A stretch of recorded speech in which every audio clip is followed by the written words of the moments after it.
Haleluya, shalom. Jumpa lagi dengan saya, Pendeta Rio Panggabean. Senang boleh bersama dengan saudara di Kamis pagi yang indah ini dalam acara Gift Menyapa. Saya percaya saudara adalah orang-orang yang penuh dengan antusias, orang-orang yang gak takut menghadapi pertarungan hidup ke depan. Oleh karena itu, sebelum kita membahas lebih jauh kebenaran firman Tuhan, saudara siapkan Alkitab saudara, karena kita akan membahas satu bagian firman Tuhan yang cukup amat sangat terkenal, saya pikir buat orang-orang Kristen, yaitu Yeremia 29 ayat yang ke-11, 12, dan 13. Sebelum kita bahas, mari kita berdoa agar kita punya kerelaan hati untuk mendengar firman Tuhan sehingga hidup kita diberkati. Mari kita berdoa. Terima kasih Bapa di dalam surga, Kau pakai kembali hambamu untuk menyatakan isi hatimu lewat acara Gift Menyapa dari Gereja Injili Firman Tuhan Kelapa Gading. Oleh karena itu Bapa, urapi setiap perkataan hambamu agar setiap apa yang didengar oleh sahabat-sahabat di seberang sana sungguh-sungguh mampu membuat kehidupan Kristiani kami ini menjadi lebih bergelora lagi, lebih bersemangat lagi. Terlebih-lebih ketika kami masih menghadapi masa-masa yang belum pasti di masa pandemi ini, kami yakin dan percaya ada optimisme yang tinggi ketika kami berjalan bersama Kristus. Terima kasih Bapak, syukur dan doa hambamu, hamba naikkan hanya di dalam nama Tuhan Yesus Kristus, Tuhan dan Juru Selamat kami yang hidup, yang siap diberkati Tuhan, dimanapun kau berada, mari sama-sama katakan, amin, amin. Puji Tuhan, haleluya.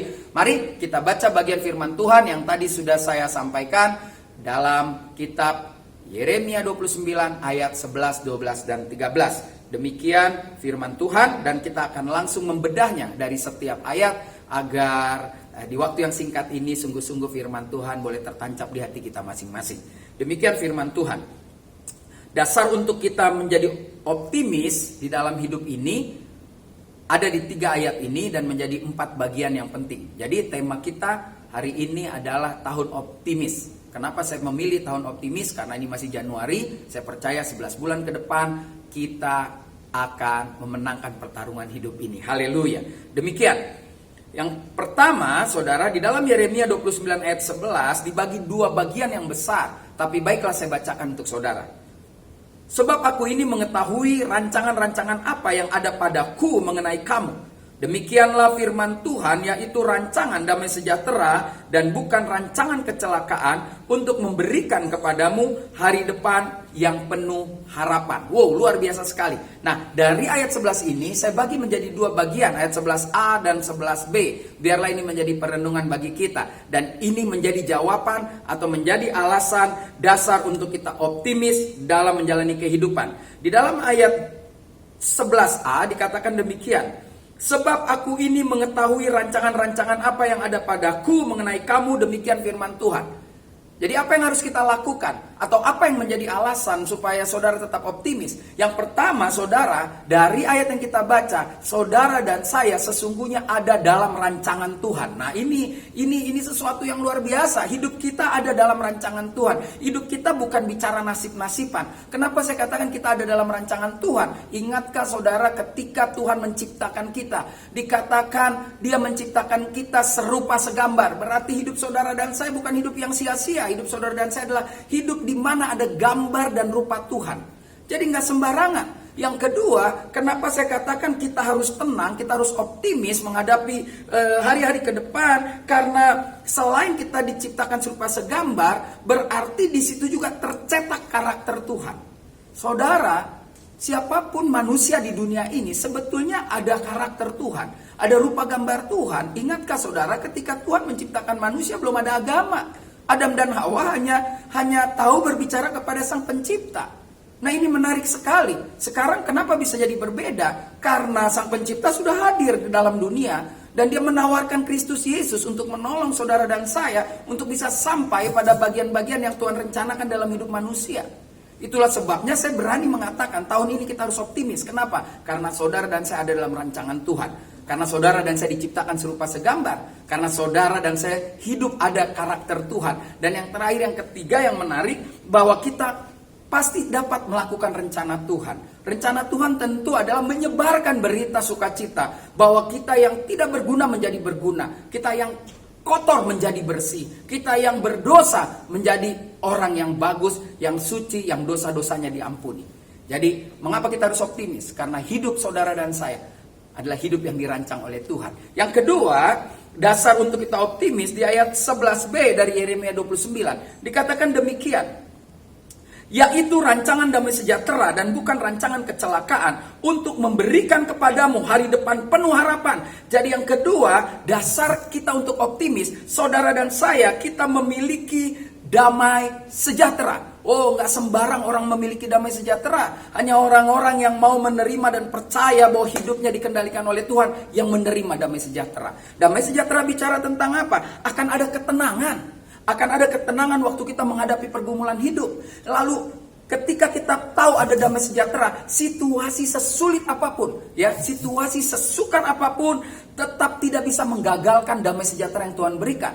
Dan yang ketiga, orang-orang yang yakin ada damai sejahtera Tuhan, maka dikatakan tidak akan pernah hilang pengharapan. Tidak akan pernah hilang pengharapan dari apa yang akan dikerjakan di dalam hidupnya. Haleluya, puji Tuhan. Jadi hari ini kita sudah belajar dua bagian yang membuat langkah saudara dan saya optimis di tahun 2021 ini. Baik corona belum pergi, baik corona tetap ada, saudara dan saya ada dalam rancangan Tuhan, saudara dan saya memiliki damai sejahtera. Berikutnya yang ketiga, di pagi hari ini kita belajar ayat 12. Ayat 12 dikatakan begini. Dan apabila kamu berseru dan datang untuk berdoa kepadaku, maka aku akan mendengarkan kamu. Halo, haleluya, puji Tuhan. Dikatakan Tuhan selalu mendengar doa kita, bahkan doa yang paling sederhana pun. Ini menjadi pelajaran buat kita semua. Jadi yang ketiga yang membuat saya begitu yakin, saya optimis di tahun 2021 dan saya berharap ini tertular kepada saudara. Karena yang ketiga, Tuhan selalu dengar doa kita.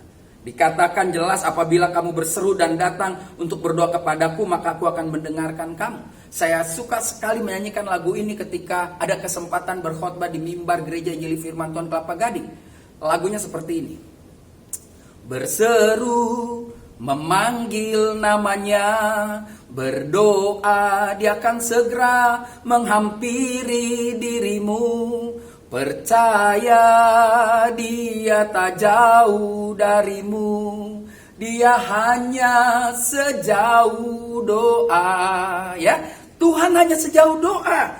Itulah dia. Tuhan ingatkan hari ini bahwa sesungguhnya saudara dan saya punya hubungan yang intim dengan Tuhan. Bahwa sesungguhnya hari ini Tuhan ingatkan bahwa dia tidak jauh dari saudara dan saya. Dan dia selalu peduli dengan suara kita. Yang membuat jauh hubungan ya kita. Yang membuat kasih Tuhan hilang ya kita. Karena Tuhan tetap mengasihi. Tuhan tetap dengar doa kita. Soal dijawab urusan Tuhan. Karena ada hal-hal yang mungkin Tuhan akan mengatakan tidak ketika kita meminta, memaksa keinginan kita. Karena Tuhan hanya memenuhi keperluan-keperluan, kebutuhan-kebutuhan. Itu sebabnya banyak orang jatuh dan mulai kecewa dan dibilang, kok doa saya gak didengar Tuhan. Loh, bukan gak didengar. Karena apa yang kita minta, kita mengingini nafsu kita itu sampai. Karena apa yang kita dapat nanti tidak untuk memuliakan Tuhan. Jadi pagi ini Tuhan ingatkan, saudara dan saya, jangan pernah takut menghadapi hari-hari ke depan. Kita harus optimis. Kenapa? Karena di dalam hidup saudara dan saya ada rancangan Tuhan yang baik. Kenapa lagi kita gak perlu takut? Karena dalam hidup saudara dan saya ada damai sejahtera yang Tuhan berikan. Dan yang ketiga, mengapa kita gak perlu takut menghadapi hidup ini? Kenapa kita harus optimis di tahun 2021? Karena Tuhan selalu mendengar doa kita. Yang terakhir ayat 13 berkata demikian. Apabila kamu mencari aku, kamu akan menemukan aku. Apabila kamu menanyakan aku dengan segenap hati. Oh haleluya. Tuhan ingin menekankan bahwa Tuhan itu adalah Tuhan yang mudah ditemui.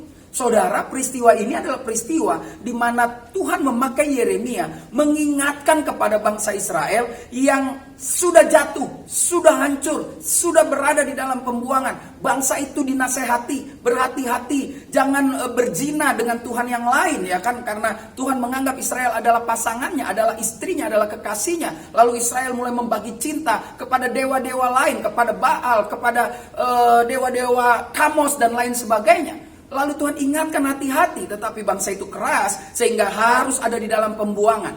Tapi Tuhan bilang hanya 70 tahun dan pasti Tuhan pulihkan. Dan salah satunya nasihat dari Tuhan adalah ini. Dikatakan apabila kamu mencari aku, jadi selalu ada peluang pertobatan.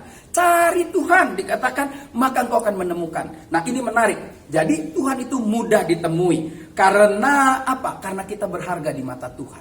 Tuhan yang mudah ditemui karena kita harganya tinggi. Harganya luar biasa sekali.